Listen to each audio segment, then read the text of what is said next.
Jesus respondeu: vamos a outros lugares, às aldeias da redondeza. Devo pregar também ali, pois foi para isso que eu vim. Jesus veio para ensinar a verdade, nos libertar do pecado e fazer com que experimentássemos o amor de Deus. E hoje nos deixa o testemunho que temos que parar para rezar. E na oração teremos então discernimento e encontraremos força para cumprirmos bem a nossa missão. Oração e apostolado, duas realidades presentes nas leituras que escutamos hoje. E vamos refletir um pouco sobre isso. Quando pensamos em oração, vemos pessoas que não sabem rezar. Muitos não sabem rezar. Há pouco tempo, alguns meses, uma senhora me disse: padre, não sei rezar. E muitos não sabem. Outras pessoas tão ativas que pensam poder justificar sua falta de oração por conta do muito trabalho. E digo, não tem justificativo. Não diga para Deus que teu trabalho é mais importante. Organize tua vida, organize teu horário para que você trabalhe e para que você reze. Muitos que estão à procura de trabalho fazem promessas, dedicam orações pedindo a Deus o trabalho para o sustento da sua família. E quando começam a trabalhar, uma das primeiras coisas que fazem é abandonar a oração. Pediu tanto a Deus o trabalho, e quando consegue, o primeiro abandonado é o próprio Deus.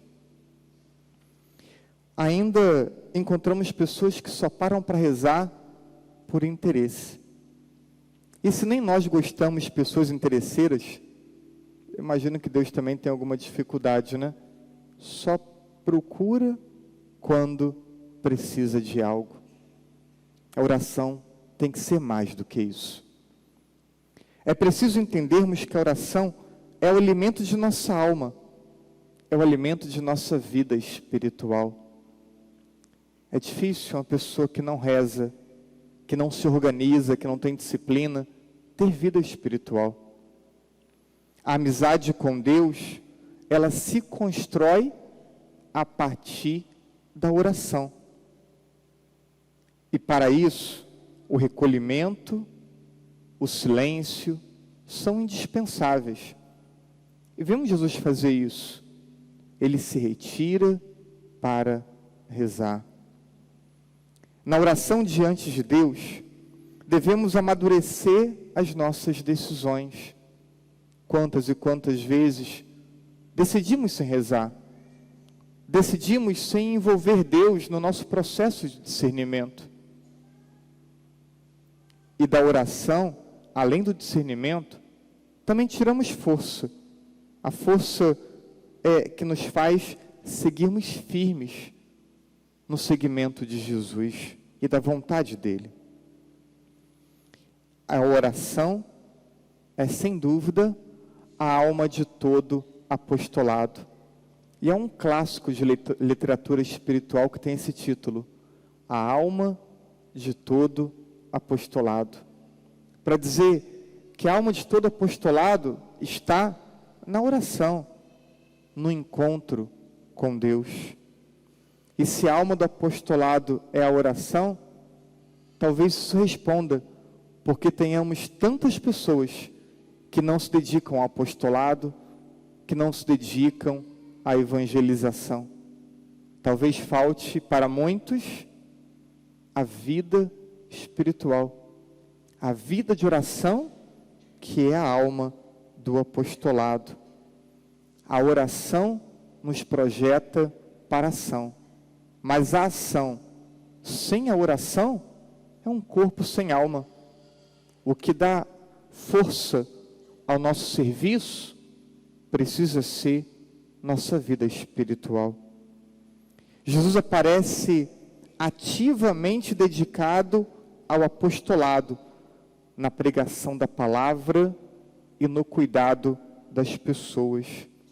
E ele sempre direciona a sua atenção a todas as pessoas, não algumas, não a poucas, nem a pessoas escolhidas. Bastava a pessoa ter fé, bastava a pessoa manifestar fé e ela conquistar a atenção de Jesus. Ele veio para ensinar as pessoas o caminho de Deus e não pode perder tempo. Não vemos isso no Evangelho de hoje. Jesus não perde tempo. Na verdade, ele tem um dia extremamente intenso. Se acompanharmos o Evangelho, vamos perceber.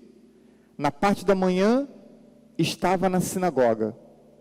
E na sinagoga, se rezava, se lia a Escritura, se explicava a Escritura. E Jesus está na parte da manhã, na sinagoga.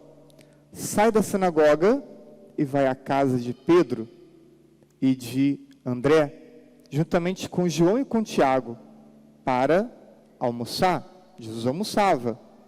E não esqueçam, o padre também almoça, né? Então, Jesus foi almoçar na casa de Pedro e de André. E chegando na casa de Pedro e de André, encontra sua sogra enferma. Foi almoçar, mas não teve um milagrezinho para realizar ainda antes do almoço. Cura a sogra de Pedro, que esta, quando curada, se coloca a servi-los. De tarde, então, uma multidão novamente vai ao encontro de Jesus. E ele se coloca atendendo as pessoas enfermas, vindo de todas as partes da cidade para estar com Jesus. E certamente ali passou horas de atendimento, dando atenção às pessoas. E aí, o dia no interior acaba cedo, porque começa cedo. Então, à noite, não tinha internet, não tinha TV e nem tinha rede social. Então, Jesus certamente foi dormir cedo, como todo mundo. Mas diz o texto, de madrugada, ainda escuro, Jesus se retira sozinho para a oração e para começar mais um dia. E ainda cedo, os discípulos saindo à procura de Jesus, quando o encontra, dizem para ele: olha, todos estão à tua procura. Então, mal começou o dia, já tem muitos procurando Jesus de novo, para serem atendidos, cuidados, ganhar a atenção dele. E ele diz: é preciso ir para outros lugares, outras regiões, porque é preciso pregar também a palavra em outros lugares. É para isso que eu vim. E aí vemos 24 horas do Senhor. 24 horas praticamente sem tempo para si mesmo, sem perder tempo. Uma vida dedicada à oração, à pregação e ao cuidado das pessoas. E São Paulo, ele entende bem isso. Ele diz na segunda leitura: pregar o Evangelho é uma necessidade. Ai de mim se eu não pregar o Evangelho. Como que ele não consegue entender a vida dele não anunciando o Evangelho de Jesus. Ele foi um dos que encontrou Jesus. Encontrou e foi alcançado por ele, e sendo alcançado por ele, ele então dedica a sua vida ao anúncio do Evangelho. E ele tem clareza que não pode viver diferente. Mas pregar o Evangelho não é uma obrigação só dos consagrados. No final desse Evangelho de Marcos, no capítulo 16, versículo 15, Jesus diz: ide por todo mundo e pregai o Evangelho. Esse é um mandato para todo cristão, para todo católico. Esse é um mandato para você também. Ide por todo mundo, pregai o Evangelho. Paulo, ele continua dizendo: trata-se de um encargo que me foi confiado. Deus confia a pregação do Evangelho a Paulo, como Deus confia a pregação do Evangelho a mim e a cada um de vocês. Vocês são responsáveis por pregar o Evangelho de Jesus. E Paulo, ele diz ainda como ele desempenha isso. Livre em relação a todos, então ele não se sente acuado, amedrontado, ele se encontra livre. E por isso ele prega o Evangelho a todas as pessoas. Ninguém o limita, ele não permite que ninguém lhe impeça. Então, livre, me tornei escravo de todos, servidor de todos, a fim de ganhar o maior número possível. Com os fracos, eu me fiz fraco, para ganhar os fracos. Com todos, eu me fiz tudo, para certamente ganhar alguns. Nunca ganharemos todos. Nunca iremos alcançar todos. Olha, a igreja está superlotada. Lá de fora, direito, esquerdo, o fundo da igreja, com tanta gente em pé. Mas nem todos que vieram a essa missa que eu presido vão acolher a palavra que eu estou pregando. Talvez alguns escutem e guardem no coração. Talvez alguns consigam ser edificados pela celebração que estou presidindo. Mas diz Paulo, fiz-me tudo para todos, para ganhar alguns. Temos que pregar o Evangelho a todos, mas nem todos vão acolher o Evangelho pregado por nós. Mas temos que continuar insistindo, e insistindo, sem desistir nunca. Por causa do Evangelho, eu faço tudo para que eu tenha parte no Evangelho. Ele quer, para a vida dele, aquilo que promete a palavra, a eternidade feliz. E para ele ter parte na promessa da palavra, ele precisa ser um anunciador da mesma palavra. E o que as leituras ensinam hoje a você que estuda, que trabalha, que tem tantos afazeres em sua casa?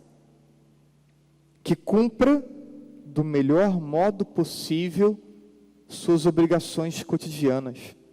Deus não quer nos tirar de nossas obrigações cotidianas. Deus não quer que você tire o tempo do seu trabalho para que você reze no tempo do seu trabalho. Deus não quer que você se descuide do seu estudo para que você reze. Deus não quer que você descumpra suas obrigações domiciliares para que você reze. Mas que faça a sua jornada estar permeada de oração. Que você trabalhe, que você estude, que você cuide da sua casa com presença de Deus, sabendo que Deus está presente na tua vida, sabendo que Deus te acompanha em cada momento. E assim você oferta o teu trabalho, consagra o teu estudo, consagra o cuidado da tua casa a Deus. E as suas ações, então, sejam realizadas com a consciência de levar Jesus a todas as pessoas e a todos os ambientes. E você faz tudo o que você é chamado a fazer como uma grande oferta a Deus. A oferta do teu trabalho, a oferta do teu estudo, a oferta do cuidado da tua casa e da tua família. Sem pieguismos e sem estereótipos, mas com piedade, com discrição, com constância, com audácia e com consciência, levar Jesus presente na tua vida, às pessoas e aos ambientes. Então, não descuidamos de nada, mas colocamos Jesus presente em tudo. Isso aqui é uma atitude profundamente espiritual e profundamente madura na fé. 4, então, são atitudes que temos que conciliar com a nossa jornada de vida. A oração, com alguns momentos separados, exclusivos para isso, organizados para isso. Então, organiza a sua jornada, organiza o seu trabalho, organiza o seu estudo e define o momento que você para fazer oração. Para que esse momento respeitado de oração e fecundo de oração, ele então seja capaz de fazer com que você tenha a presença de Deus e leve Jesus para todo o seu cotidiano. Mas além da oração, que não pode ter desculpas para não ser praticada, então Jesus ensinava a palavra. Então precisamos ter tempo de estudar aquilo que Jesus ensina, aquilo que a Escritura traz para nós, aquilo que está compendiado na doutrina. Jesus dedicava muito tempo ao ensino e muitos paravam para ouvi-lo. Precisamos então ter o tempo da oração e precisamos ter o tempo do estudo. E num terceiro momento, uma terceira atividade que tem que estar presente em nossa vida, se eu estudo e se eu rezo, então eu preciso ensinar o que Jesus ensina. Eu preciso dar testemunho daquilo que Jesus ensina. Não é opcional. Eu não posso não ensinar e eu não posso não testemunhar. Se eu tenho vida de oração, se eu então estou empenhado em aprender, eu partilho aquilo que eu aprendo. E eu dou testemunho daquilo que eu vivo, da amizade que eu vivo com Jesus. E o quarto e último elemento é o serviço aos irmãos. Quando encontramos o Senhor e quando fazemos uma experiência desse encontro, entendemos que o serviço faz parte de nossa vida. Por isso a sogra de Pedro, tão logo curada, se coloca a serviço. E Jesus, boa parte do seu dia é servindo as pessoas. Como é difícil o nosso povo católico entender que precisa servir. São pelo menos aqui 10 anos eu falando isso. Sempre encaixa um jeitinho de falar, porque é inerente à vida cristã. E quantos dos que me escutam há 10 anos ainda não entenderam que precisam servir?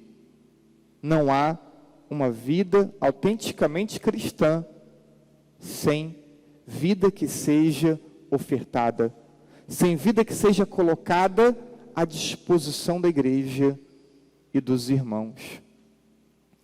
Tua vida está disposta, contemplando essas 4 realidades? Pensa um instante. Na tua vida, oração, estudo, ensino e testemunho e serviço estão presentes na tua vida? Não como uma ação isolada, vez ou outra, mas como realidade cotidiana, está presente na tua vida? Se não está, tem que estar, precisa estar. Oração, estudo, ensino e testemunho e serviço. Se seu coração e entendimento estiverem abertos a Deus, esta missa basta para você se decidir levar com mais seriedade o seu caminho de conversão. Repito, se o teu coração e o teu entendimento estão abertos a Deus, essa missa basta para mudar a tua vida. Mas se não estiver aberto, será apenas mais uma celebração em que você veio participar, cumprir o preceito, realizar uma obrigação. e vai sair tão quão chegou. Permita que Deus te alcance. Permita que Deus fale ao teu coração, neste momento e nesta Santa Missa. Que possamos querer ouvir a palavra do Senhor. Que queiramos ser formados por seus ensinamentos. E pela sua vida, assim seja. Amém.